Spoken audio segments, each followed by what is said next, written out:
회계사의 중립성을 살려서 따박따박 토론회에서 그들을 제압했던 기록이 있죠.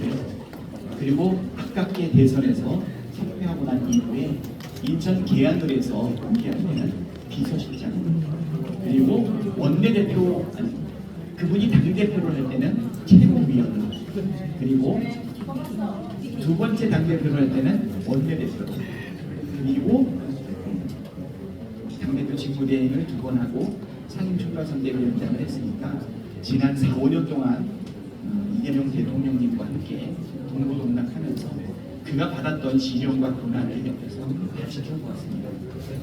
우리 이재명 대통령님 여러 가지 장점이 많으시죠?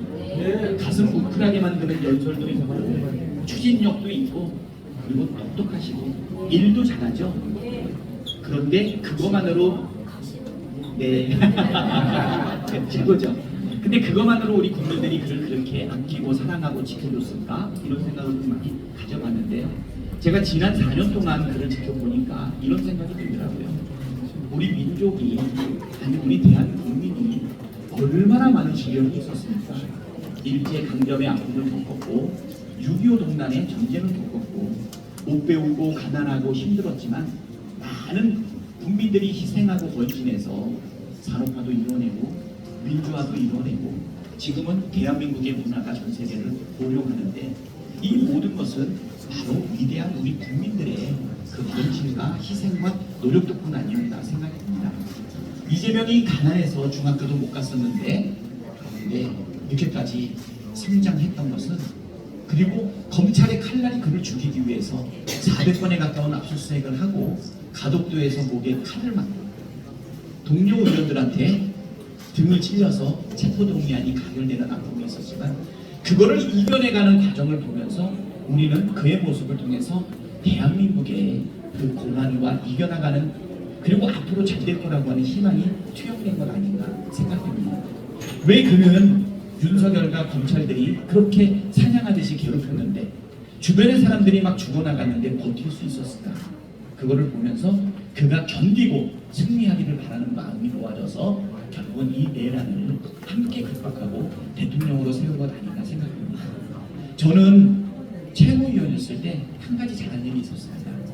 뭐냐면 우리 최고위원을 역대 가장 화합하는 최고위원으로 만드는데 저의 사실은 아재 개그가 있었다고 생각합니다. 심각한 상황에서도 그래도 긴장을 풀어드리고 웃을 일 없는 그 사람을 웃기면서 당을 하나로 만들기 전에 최고위원을 하나로 만들었다고 생각합니다. 제가 원내대표가 돼서 했던 가장 중요한 일은 170명의 개성 강하고 능력 있고 다양한 우리 국회의원들을 하나로 모았다는 겁니다. 개혁이 터지기 전에 7개월 동안 얼마나 많은 민생법안, 얼마나 많은 개혁법안, 얼마나 많은 탄핵안, 그리고 얼마나 많은 특검안이 올라왔으니까 그때마다 내는 거에 대해서 반대하는 분도 계셨고요. 거부권에 좌절될 때마다 또 내냐고 비판하는 분들도 계셨지만 그분들을 잘 설득하고 함께해서 분열되지 않고 우리 국민들 보실 때 내란을 극복해 나갔던 이 13개월 동안 우리 민주당의 국회의원들 똘똘 뭉치지 않았습니까? 네. 내란이 터졌을 때는 목숨을 걸고 국회의 당장을 넘지 않았습니까? 네. 2시간 반 만에 개헌도 해제하고 그리고 대통령을 탄핵하고 헌법재판관이 좌고 우면하면서 왔다 갔다 대통령이 복귀하는 것 아닌가, 윤석열이 살아 돌아오는 것 아닌가, 그럴 때 똘똘 뭉쳐서 파면을 이끌어내고 그리고 조희대가 사법 쿠데타를 일으킬 때도 꿋꿋하게 버텨내지 않았습니까? 정말 고독한 결단이 많이 있었지만 우리 170명의 국회의원들을 하나로 모았다는 거 원내대표로서의 역할이라고 생각합니다. 대통령을 탄핵하고 그리고 헌법재판관을 임명하지 않는 한덕수를 탄핵하고 그리고 헌법재판소가 5대3으로 밀릴 때 헌법재판관과 국무위원 전체를 탄핵할 수 있다는 중대한 결단으로 3월 29일 날 기자회견하지 않았습니까? 4월 1일까지 마은혁 재판관을 임명하지 않는다면 최후의 수단을 쓰겠다. 결국 그들이 받아들여서 4월 4일 날 윤석열이 파면됐습니다. 조희대가 사법 쿠데타를 일으켰을 때도 국민들과 함께 버텨서 5월 15일에 재판을 6월 18일 날로 미뤘고 마침내 6월 3일 날 대통령을 만들었습니다. 여러분 기적 아닙니까? 네.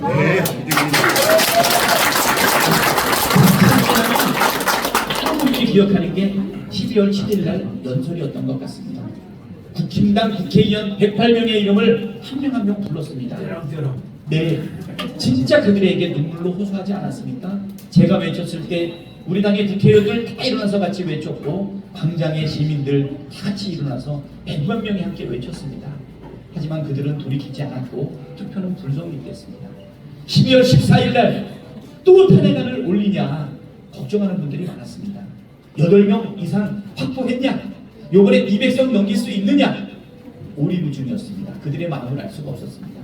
2016년 박근혜 국정농단 때는 탄핵안이 올라갔을 때 그들이 4분원열하고 직위별렬했는데 이번에는 이상하게 이들이 똘똘 뭉치는 겁니다. 조항하는 겁니다. 윤석열을 막 탈옥시키고, 그렇죠? 그때 제가 외쳤던 것은 한마디였습니다.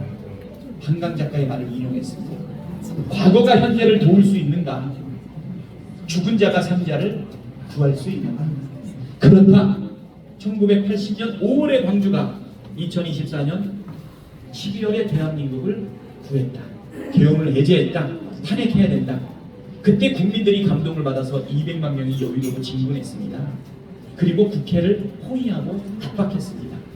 국힘당 의원들은 내가 그렇게 외쳐도 돌아오지 않았지만 결국은 주권자인 국민들의 압박에 못 이겨서 쫄아서 국회로 들어오지 않았습니까? 비밀투표를 했는데 12명이 몰래 가결표를 더해서 204표로 대통령이 탄핵됐습니다.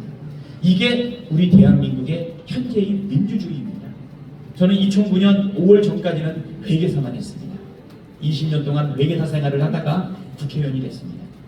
노무현 대통령의 노제에 참석했다가 깨어있는 시민의 조직된 힘이 민주주의 최후의 보루라는 그 말을 듣고 그 말을 쫓아서 움직이다 보니까 7년 만에 2016년에 연수구에서 국회의원이 됐습니다.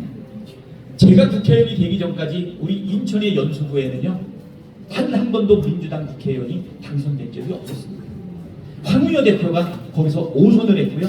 그 전에는 서한샘이 거기서 국회의원을 했습니다. 서한샘이 신한국당에서 김대중 대통령님을 따라 새천년 민주당으로 들어왔다 듣보잡 황우여한테 줬습니다. 그렇게 어려운 지역인데 저는 지금 깨달았습니다. 깨어있는 시민의 조직된 힘은 바로 그 파랑새는 바로 민주당의 처마 밑에 있다는 것을 120만 명에 달하고 있는 우리 민주당의 권리당원들이 바로 깨어있는 시민의 조직된 힘 아닙니까? 저는 5년 뒤에 정권을 재창출하지 못한다면 다시 이명박근혜가 등장하고 윤석열 같은 괴물 대통령이 나타날 수가 있습니다. 우리 이재명 대통령 너무 잘하시지만 총선은 수도권과 호남만으로도 우리가 일당이 될 수 있지만 대선은 불안합니다. 우리가 중도 확장해야 됩니다. 보수의 영역도 우리가 가져가야 됩니다. 그래서 국민을 하나로 만들고 민주당은 전국 정당이 되어야 됩니다. 저는 지난 13개월 동안 원내대표로 정말 잘 싸웠습니다. 단 한 번의 전략 실패도 없었습니다. 매번 어려운 결단을 내렸지만 우리 국회의원들이 분열하지 않고 국민과 함께 극복하지 않았습니까? 그리고 6월 5일 날 원내대표 임기 일주일 남겨놓고 3특검을 동시에 올려서 지금 동시에 진행하고 있는데 너무 잘했죠? 내란동식 특별법도 내서 사면복권 금지, 전두환 사면했더니 끝까지 잘못을 뉘우치지 않았지 않습니까? 다시는 우리나라에 내란이 불가능하게 만들려면 사면복권을 금지해야 됩니다. 그리고 내란에 동조하는 정당은 혈세가 들어가면 안 됩니다.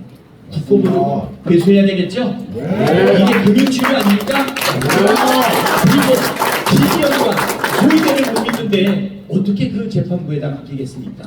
정말 맞습니다. 검사를 못 믿기 때문에 특검을 세운 것처럼 사법부를 온전히 신뢰할 수 없기 때문에 특별재판부를 만들어야 됩니다. 이게 내란전식 특별법입니다. 원내대표 전에는 3특검을 발족하고 원내대표 후에는 내란전식 특별법을 냈습니다. 어제는 윤석열 체포를 막는 국힘당 45명의 국회의원은 내란 잔당이기 때문에 제명해야 된다고 제명안을 준비하고 있습니다. 여러분, 저 잘 싸웁니다. 정말 승리할 수 있습니다. 빠른 내란 종식, 신속한 개혁까지의 완수. 지금 법사위에서 맹렬하게 검찰개혁법안과 언론개혁법안이 논의되고 있습니다. 9월달까지는 다 완료할 수 있습니다. 사법개혁도 해야 되겠죠? 그래서 조의대하고 지기현을 국정조사를 넘겼습니다. 여러분, 국정조사안이 통과되면 사법의 법비들까지도 다 조사할 수가 있습니다. 그리고 어제 기자회견에서는 검찰과거사위원회법을 제안했습니다. 그것을 제정하겠습니다. 앞으로는 수사와 기소를 분리해서 검찰을 개혁하겠지만 과거의 검사가 잘못했던 것들은 검찰과거사위원회법으로 하나하나 따져서 필요하면 특검으로, 필요하면 청문회와 국정조사로 그들을 벌여야 되지 않겠습니까? 온전한 친일 청산이 이루어지지 않아서 반민특위가 강제로 해산돼서 아직도 우리 국민들이 뉴라이트가 등장할 때마다 갈등하는 것 아니겠습니까? 민주공화국 대한민국에 다시는 내란이 일어나지 않도록 확실한 내란 정식, 그리고 개혁까지의 완수, 저 박찬대가 당대표가 된다면 더욱더 완성하겠습니다. 시작도 완성도 저 박찬대가 하겠습니다. 마지막으로 한 말씀만 더 드리겠습니다. 지금은 야당 대표를 뽑는 시간이 아닙니다. 집권 여당의 당대표를 뽑는 시간입니다. 내란을 종식시키고 개혁과제를 빨리 완수해야 되겠지만 한편으로는 윤석열 3년 동안 무너진 민생을 회복시키고 경제 성장 다시 가동시켜야 됩니다. 국민도 통합시켜야 됩니다. 국힘당이 쫓아오지 못한다면 위헌정당 해산 신청하겠습니다. 그들이 개가천선해서 만약에 조직을 바꾸고 다시 해쳐 모인다면 국정의 파트너로 생각해 볼 수 있겠지만 지금은 안 될 것 같지 않습니까? 여러분, 하지만 민생과 경제 반드시 챙겨야 됩니다. 유능한 경제 전문가 출신인 저 박찬대가 민생과 경제도 함께 챙겨나가겠습니다.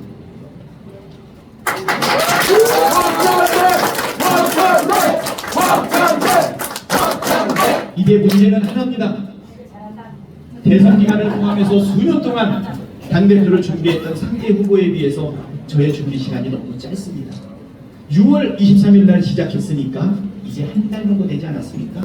이제 선거가 마지막이 딱 일주일 남았습니다. 다음 주 수요일부터 수목금토 투표가 들어갑니다.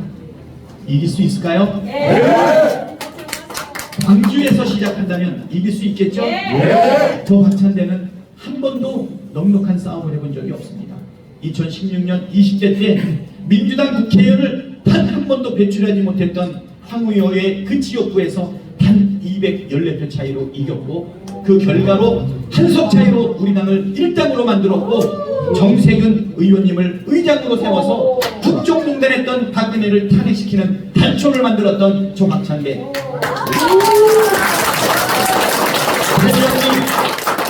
2024년도에는 원내대표로서 탄핵을 주도하고 대통령을 파면시키고 대선 승리로 이끌었던 저 박찬대가 같은 사람입니다. 여러분, 우리 민주주의의 심장, 우리 민주당의 뿌리인 광주가 뒤집어지면 저 반드시 승리할 수 있다고 봅니다. 이제 10% 했습니다. 권리당원 55% 중에서 120만 명의 권리당원 중에 이제 20만 명이 투표를 한 것입니다. 거기에 대의원 15%, 여론조사 30%를 합치면 100%에서 이제 10% 진행됐을 뿐입니다. 시간이 많이 부족했지만 남아있는 일주일 동안 우리 광주의 동지 여러분들, 특히 광주 서구가 제 친구 조인철 의원과 함께라면 여러분, 제가 들겠습니까? 반드시 승리하도록 하겠습니다. 여러분, 도와주십시오. 이재명 정부의 성공, 그리고 5년 뒤에 정권 재창출을 위해서 저는 그분이 남겨놓은 자녀 임기 1년짜리에 최선을 다하겠습니다. 정권 재창출까지 가는 5년 동안의 징검다리에서 첫 번째 징검다리를 안전하게, 든든하게 국민과 함께 놓을 수 있도록 저에게 기회를 주십시오. 감사합니다. 박찬대! 박찬대!